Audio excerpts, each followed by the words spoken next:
হাত দিয়ে মাছ বের করবি পেয়েছু দেখি বাচ্চা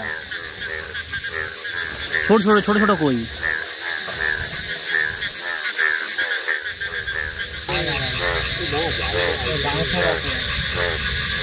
কোথায়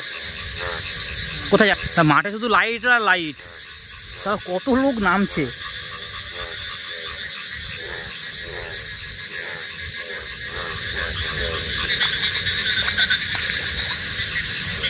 কই মাছের ছিঁড়ি দেখি ও সেরা কই মাছের সাইজ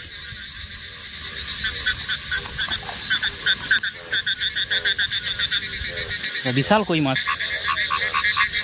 মাছ ধরতে পারো নি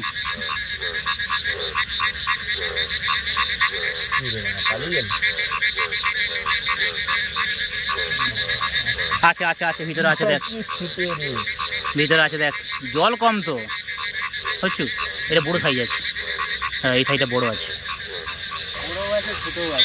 কি মাছ কোথা কোথা কোথা দাঁড়া দাঁড়া দাঁড়া হ্যালো চাপ চাপ চাপ এই একটা কই মাছ আস্তে আস্তে আস্তে আস্তে দাঁড়া ধরতে এবার চাপ চাপ চাপ চাপ হ্যাঁ মালটা কোথা